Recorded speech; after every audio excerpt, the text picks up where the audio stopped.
Hello students, myself Reena. I will explain the high school chapter life process which comes in the biology part.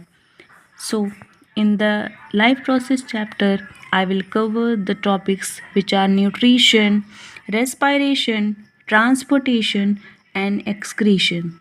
We all know that for our daily activities, we all do all these things like we take nutrition, we respire, and transportation in our body takes place, and excretion in plants and animals takes place. We all know that our life needs everything in our daily activities. So we will understand that what is life process. So this means that हमें in Hindi we can say that हमें जीने के लिए, हमें survive करने के लिए हमें किन किन चीज़ों की ज़रूरत होती है जिसकी वजह से हमारी बॉडी प्रॉपर फंक्शंस करती है। और हमें ये भी पता है हर एक इंडिविजुअल को प्रॉपर फंक्शनिंग्स के लिए ये सारी चीज़ें ज़रूरत हैं, जैसे न्यूट्रिशन की, रेस्पिरेशन की, ट्रांसपोर्टेशन की एंड एक्सक्रीशन की. So we will understand that what is life process. So we know that for the body functionings of the living organism to maintain their life on the earth is called life process. It means हमें जीना है या हमारी life में या हमारी human beings की body में जो भी फंक्शनिंग हो रही है प्रॉपर, तो उसके लिए हमें न्यूट्रिशन चाहिए, हमें रेस्पिरेशन चाहिए, हमारी बॉडी में ट्रांसपोर्टेशन होना ज़रूरी है और एक्सक्रीशन होना ज़रूरी है.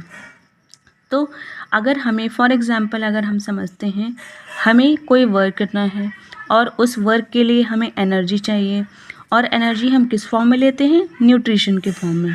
उसी तरह न्यूट्रिशन एक लाइफ प्रोसेस का पार्ट है जो कि हम न्यूट्रिशन अपनी बॉडी को मेंटेन करने के लिए, प्रॉपर फंक्शनिंग के लिए हमें न्यूट्रिशन चाहिए.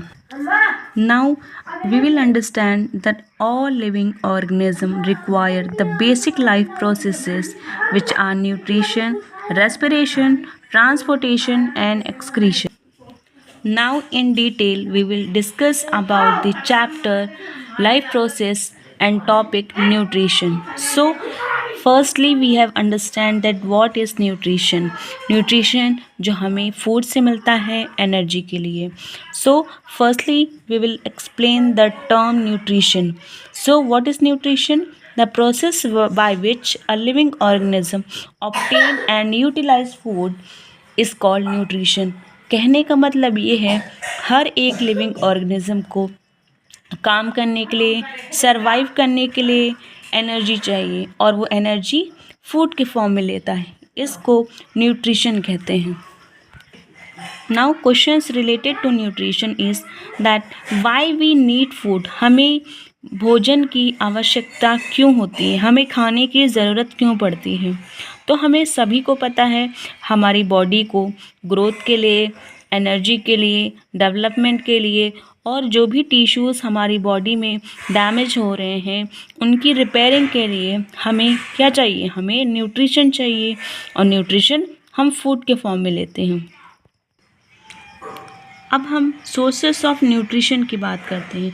सोर्सेस का मतलब ये है कि हमें न्यूट्रिशन कहाँ कहाँ से मिलता है, हमें फूड किन किन चीज़ों से मिलता है, हमें एसेंशियल एलिमेंट्स हम जो हमारी बॉडी को रिक्वायरमेंट हैं वो कहाँ कहाँ से मिलते हैं.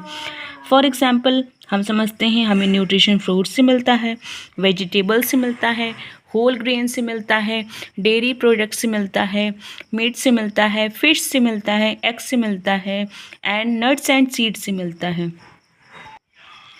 अब हम डिस्कस करते हैं टाइप्स ऑफ न्यूट्रिशन की, कि न्यूट्रिशन कितने टाइप्स का होता है. सो पहला न्यूट्रिशन है हमारा autotrophic mode of nutrition. Autotrophic mode of nutritions किसमें कॉमन है? Autotrophic mode of nutritions is common in green plants. Auto का मतलब होता है सेल्फ डिपेंडेंट. तो हमें पता है प्लांट्स जो है फोटोसिंथेसिस करते हैं अपना खाना खुद बनाते हैं। फोटोसिंथेसिस के प्रोसेस से वो अपना खाना बनाते हैं। और कुछ ग्रीन प्लांट्स होते हैं जो कि अपना खाना बना रहे होते हैं, और कुछ ग्रीन एल्गे और कुछ प्रोकार्योटिक बैक्टीरिया जो कि सेल्फ डिपेंडेंट होते हैं, लाइट की हेल्प से अपना खाना बनाते हैं। तो autotrophic mode of nutrition means which are self dependent.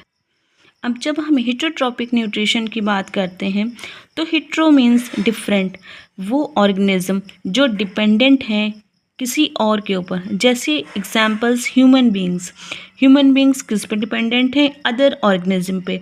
जैसे कि प्लांट्स पे डिपेंडेंट हैं, नॉन वेज पे डिपेंडेंट हैं, ग्रेन्स पे डिपेंडेंट हैं। तो वो अपना खाना खुद अपनी बॉडी में मैन्युफैक्चर नहीं कर पा रहे हैं और नहीं कर सकते हैं, इस वजह से वो डिपेंडेंट हैं अदर्स पे।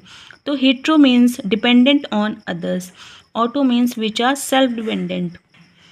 अब हम डिटेल में ऑटोट्रॉफिक मोड ऑफ न्यूट्रिशन को जानेंगे कि ऑटोट्रॉफिक न्यूट्रिशन क्या है।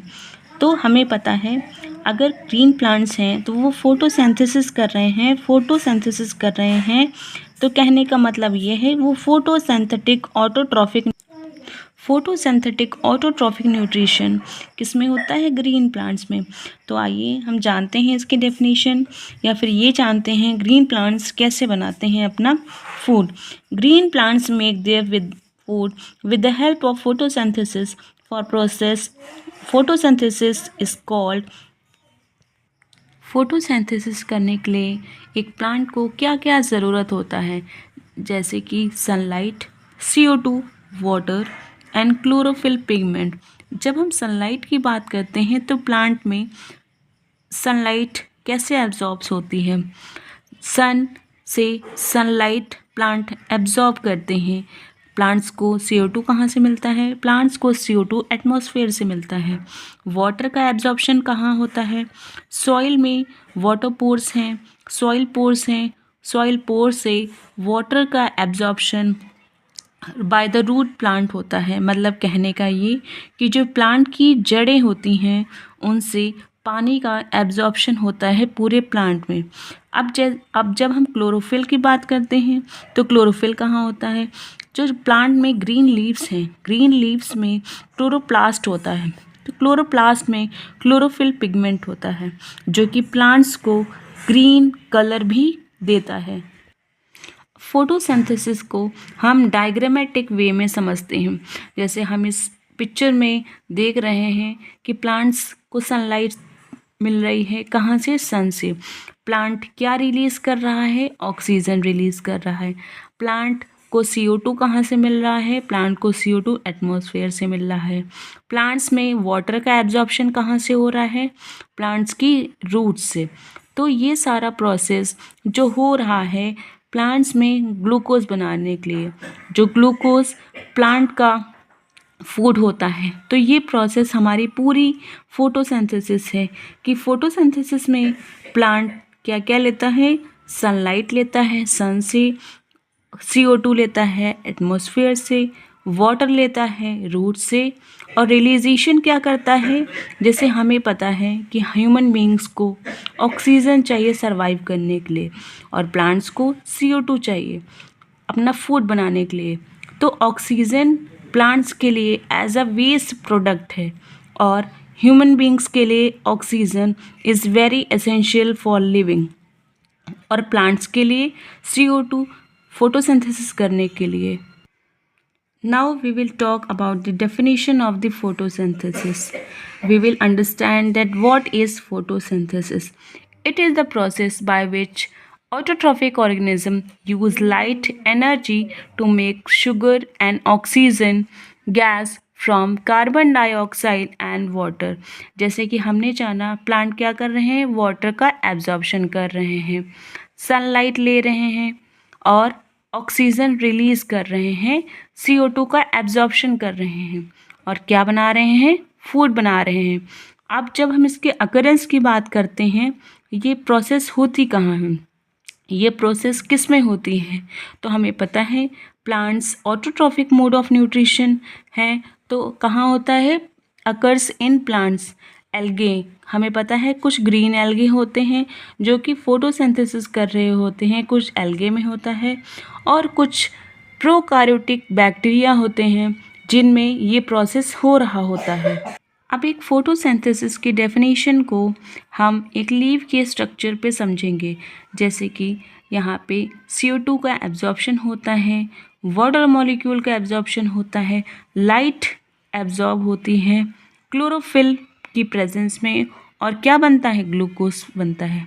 ग्लूकोज बनने के बाद यहाँ पे किसका रिलीजेशन होता है, ऑक्सीजन का रिलीजेशन होता है। मतलब ये प्लांट्स के लिए ऑक्सीजन एक वेस्ट प्रोडक्ट की तरह होता है। Now we will study about the site of photosynthesis, मतलब फोटोसिंथेसिस कहाँ हो रहा है। Photosynthesis occurs in chloroplast organelle in contains plant.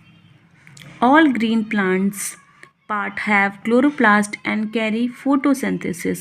मतलब हर एक ग्रीन प्लांट्स के पास क्या है, क्लोरोप्लास्ट है, जहाँ पे क्या हो रहा है, फोटोसिंथेसिस हो रहा है। नेक्स्ट पॉइंट है, the green colour comes from the chlorophyll in the chloroplast. जैसे कि हमने आपको लीव की प्रोसेस से समझाया था कि प्लांट्स में क्या है, क्लोरोप्लास्ट है, क्लोरोप्लास्ट में क्या है, क्लोरोफिल पिगमेंट है, जो कि प्लांट्स को क्या कर रहा है, ग्रीन कलर दे रहा है और फोटोसिंथेसिस में भी हेल्प कर रहा है। The pigments absorb light energy. अब कहने का मतलब ये है, जो क्लोरोफिल पिगमेंट है या फिर पिगमेंट्स जो अदर तरह के प्रेजेंट हैं लीफ में, प्लांट में, वो क्या कर रहे हैं, वो लाइट एनर्जी को फोटोन के फॉर्म में एब्जॉर्ब कर रहे हैं। अब जब हम क्लोरोप्लास्ट के स्ट्रक्चर को जानते हैं तो एक क्लोरोप्लास्ट में क्या होता है, क्लोरोप्लास्ट का स्ट्रक्चर कैसा होता है। क्लोरोप्लास्ट में एक स्ट्रोमा होता है, फ्लूइड होता है, ग्रैना होता है, stock of thylakoid contain chlorophyll. अब क्लोरोफिल क्या है, chlorophyll is the green pigment that capture light for a photosynthesis. इस डायग्राम में हम देख रहे हैं जो कि स्टॉक लाइक स्ट्रक्चर है उसको ग्रैनम बोलते हैं, जो एक्वस स्पेस और फ्लूइड लाइक है उसको हम स्ट्रोमा बोलते हैं, और हमें इसमें जो बाहर की लेयर है उसको आउटर मेम्ब्रेन बोलते हैं, और जो इनर की लेयर है उसको हम इनर मेम्ब्रेन बोल रहे हैं।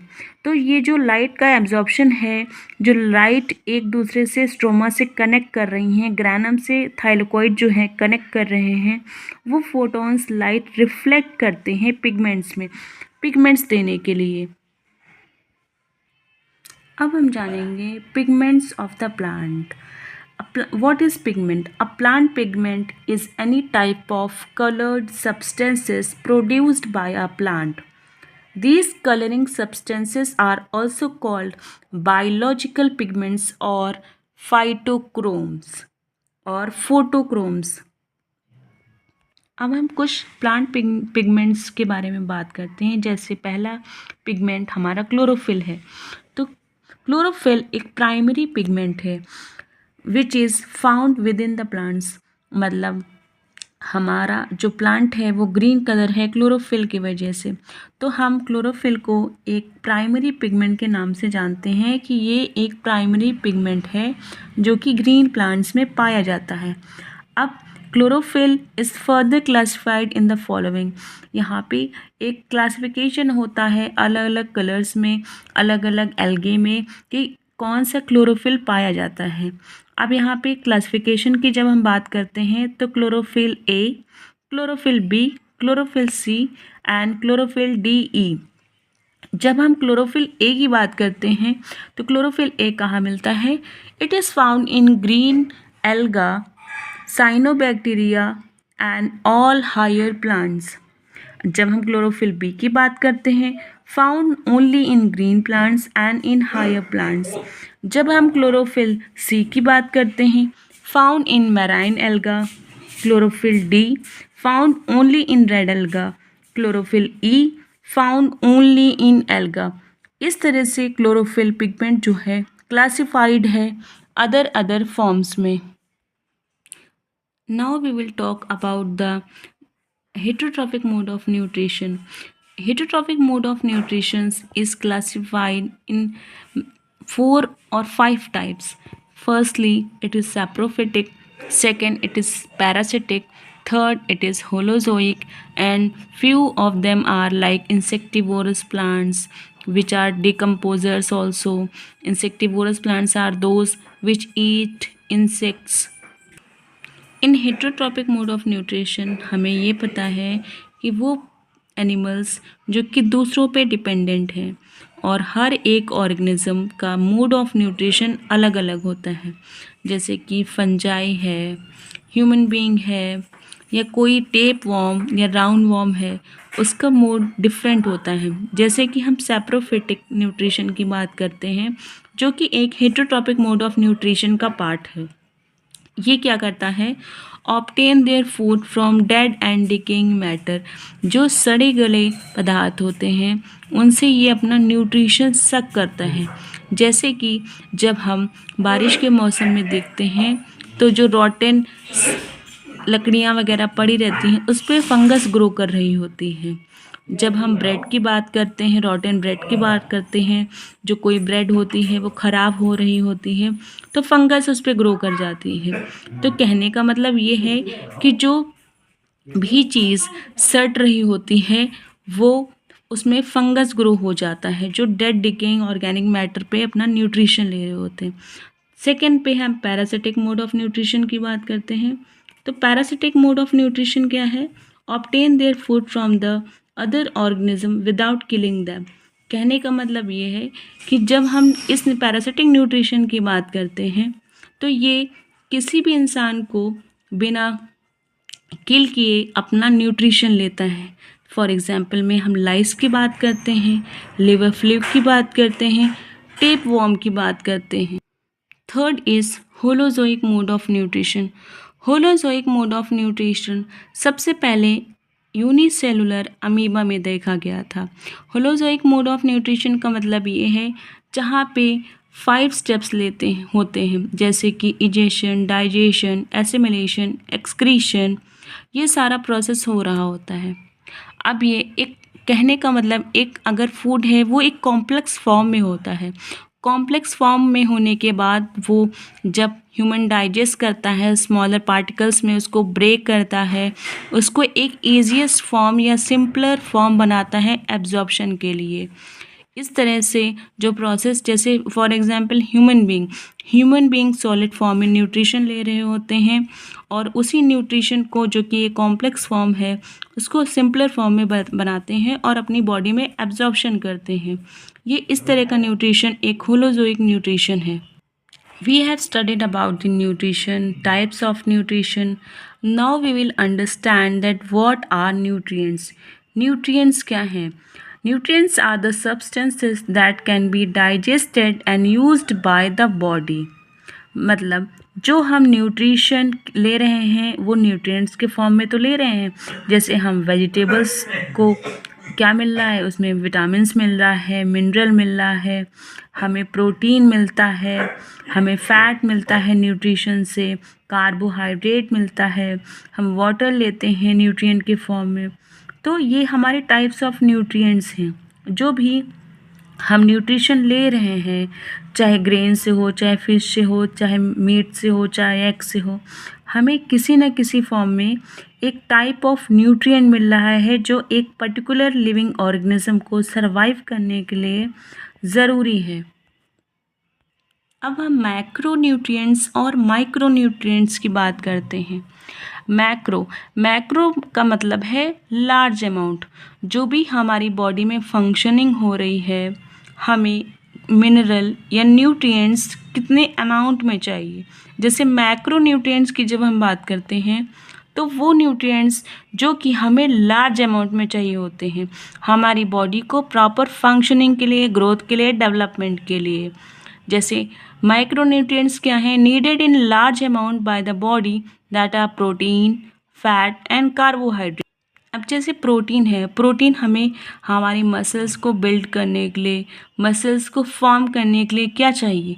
हमें प्रोटीन लार्ज अमाउंट में चाहिए, हमें कार्बोहाइड्रेट लार्ज अमाउंट में चाहिए, फैट भी चाहिए। अब हम माइक्रो न्यूट्रिएंट्स की बात करते हैं तो माइक्रो का मतलब होता है स्मॉल, मतलब हमारी बॉडी को जो डेली बायोलॉजिकल एक्टिविटी करने के लिए कुछ न्यूट्रिएंट्स स्मॉल अमाउंट में चाहिए हैं। तो हम जब माइक्रोन्यूट्रिएंट्स की बात करते हैं तो माइक्रोन्यूट्रिएंट्स क्या है, needed in small amount by the body that are vitamins and minerals. जैसे कि हम ग्रीन लीफी वेजिटेबल्स डेली खाते हैं तो उसमें क्या मिलता है, विटामिन मिलता है।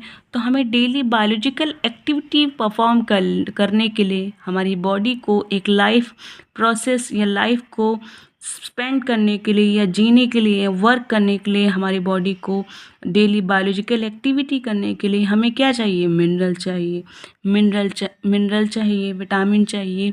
तो ये हमारा क्लासिफिकेशन है मैक्रोन्यूट्रिएंट्स और माइक्रोन्यूट्रिएंट्स का।